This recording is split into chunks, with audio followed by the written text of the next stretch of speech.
L'année dernière, il a remporté le Tour d'Italie. Et on a pu remarquer, après 3 virages seulement, qu'il était pas très à l'aise. Il a remporté le Tour d'Italie il y a 2 ans. Une course un peu hasardeuse. Il règle un petit peu son casque. Bref, c'est pas sa spécialité le contre-la-montre. Et pourtant, il va falloir qu'il donne tout ce qu'il a. Lui qui a peu couru aussi cette année. Beaucoup en début de saison, il a remporté d'ailleurs Tirreno Adriatico.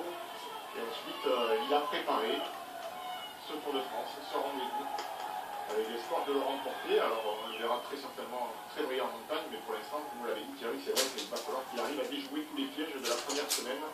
Et ils seront nombreux. C'est pas le plus maladroit sur un vélo, il sait se tenir dans son peloton. Côté grimpeur, c'est même peut-être un des grimpeurs qui sait le mieux se tenir dans le peloton, mais attention, il n'est pas à l'abri d'un mauvais placement, il n'est pas à l'abri d'un problème mécanique et technique, enfin qui pourrait lui faire perdre des précieuses secondes et peut-être même la victoire dans le tour. Il relance beaucoup alors que d'autres passent ici à pleine vitesse. Voilà, c'est pas son truc de contre-la-montre, et on le comprend de suite quand on le voit pédaler. Nairo Quintana porte tous les espoirs d'un grand pays qu'est la Colombie, et ce serait la première fois évidemment qu'un Colombien, d'Amérique latine, remporterait le Tour de France. On se souvient tous de Lucho Herrera, celui qu'on appelle le petit jardinier de Fusagasugá, qui avait remporté 2 maillots de meilleur grimpeur entre 1995 et 1987. Et bien sûr, Quintana aimerait faire encore mieux, c'est-à-dire gagner le Tour. Sébastien Langeveld, le coureur néerlandais, autre coureur néerlandais, ils sont 21 au départ pour ce Tour de France, puisque Lars Boom a été autorisé à partir, nous en parlerons tout à l'heure au moment où le vainqueur d'étape sur les pavés l'an dernier sur le Tour de France sera sur la rampe de lancement. C'est l'une des idoles du cyclisme néerlandais. Il cherche un petit peu, on parlera du cyclisme néerlandais avec David Cotomino, mais voilà, il cherche peut-être, alors on cherche le nouveau Jan Janssen, le nouveau Joop Zoetemelk. Alors c'était drôle, j'ai rencontré Jan Janssen hier matin et je l'ai évidemment reconnu à ses lunettes, puisque vous vous souvenez que quand il a gagné le Tour de France en 68, c'était le premier vraiment coureur à lunettes et on le reconnaissait grâce à ça. Et après, les Hollandais comme Knetemann ou Jan Raas avaient aussi des lunettes. Et aujourd'hui, finalement, les lunettes sont un objet de banalisation, tout le monde a des lunettes, alors qu'à l'époque, on le reconnaissait. Et il m'a expliqué que quand il enlevait ses lunettes, eh bien, les gens doutaient, ils se demandaient si c'était bien lui. Donc, il les a toujours gardées jusqu'à aujourd'hui. Alors, je note que Quintana a le dossard numéro 51. Et c'est un dossard qui avait porté chance, notamment à Bernard Thévenet, quand en 75, il y a eu un Tour de France. Ah oui, c'est un dossard qui, généralement, porte chance sur le tour. En tout cas, on le dit, on le répète souvent, le porteur du dossard 51, on le remarque davantage. Alors, est-ce un signe pour Quintana? Il a déjà le 51. À quel monde? Roberto Urán est en train de revenir. C'est le coureur qui le précède. Joan Gen.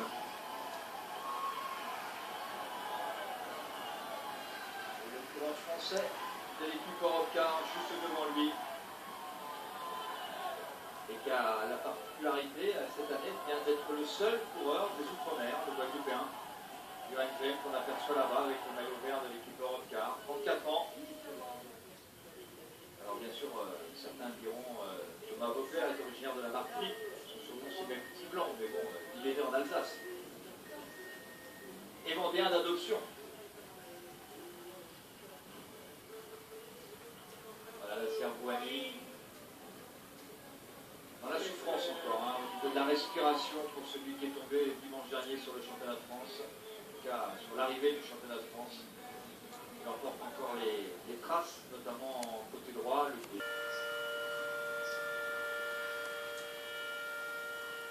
De 0 à 5 ans, on doit laisser faire les enfants qu'est-ce qu'ils ont envie. On doit surtout pas intervenir. On doit laisser, s'il y a une colère, il faut qu'il cherche gérer son colère quand tu vas avoir 5 ans. À partir de 5 ans, tu dois la guider. Puis quand je dis guider, ce n'est pas lui dire quoi faire, ce n'est pas la diriger, c'est vraiment la guider.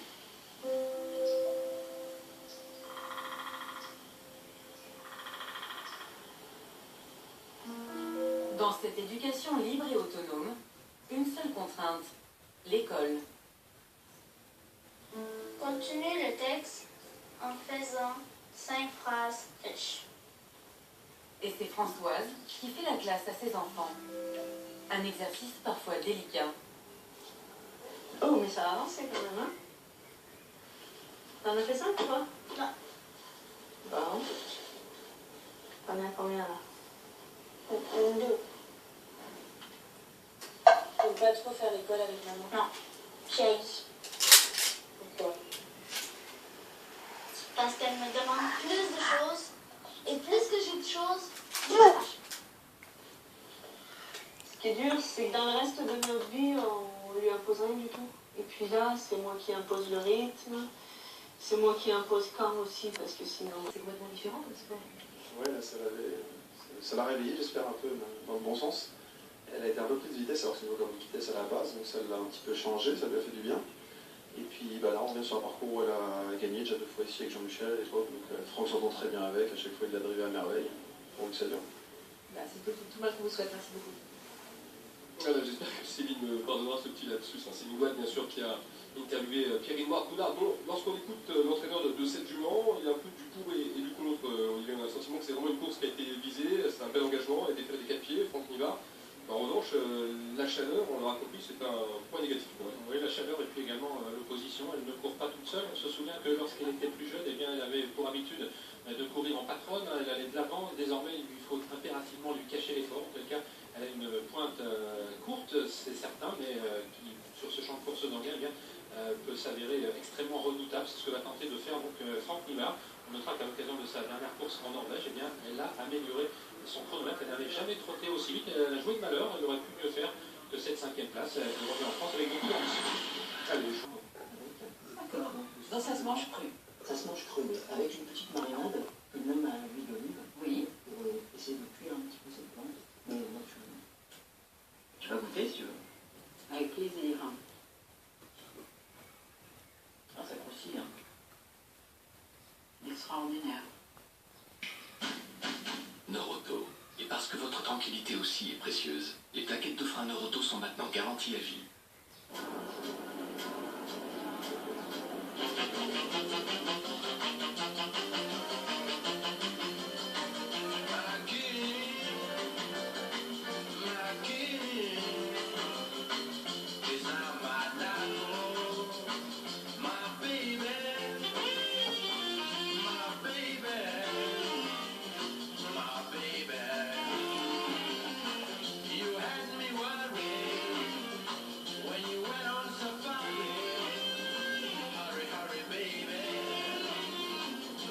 Profitez de chaque minute.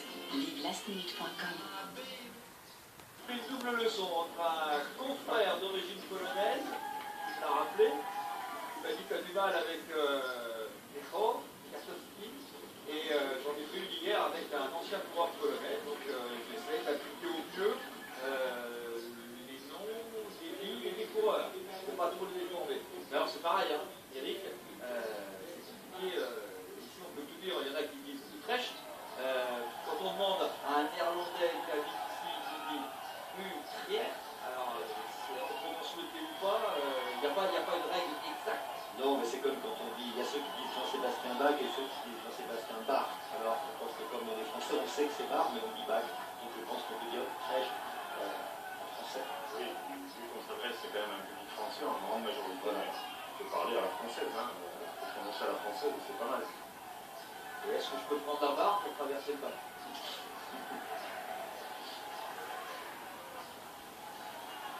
Alors les Hollandais attendent un vainqueur du Tour depuis 1980, depuis la dernière victoire de Joop Zoetemelk. Et le dernier maillot jaune, sauf erreur, c'était en 1989 avec Eric Boiking qui avait remporté le tour. Alors, je vous confirme, parce qu'avec Orange de la Mer, nous nous sommes posés la question hier soir en allant dîner Voilà, moi aussi. du côté des canaux, et après une vérification auprès de mes confrères néerlandais, je ne me suis pas appuyé seulement sur l'internet et sur les méthodes que l'on peut avoir maintenant. Je suis allé voir mes confrères néerlandais et ce matin ils m'ont dit mais oui, monsieur Eric Boiking. C'est pour ça que je vous disais tout à l'heure, parce que c'est un petit peu ce qu'il me disait aussi, c'est pour ça, on cherche aux Pays-Bas, on cherche un nouveau yacht qui se connaît, le nouveau Jan Janssen, il cherche quelqu'un à s'identifier. un petit peu comme nous, Un peu comme nous, hein. parce qu'on rappelle quand même des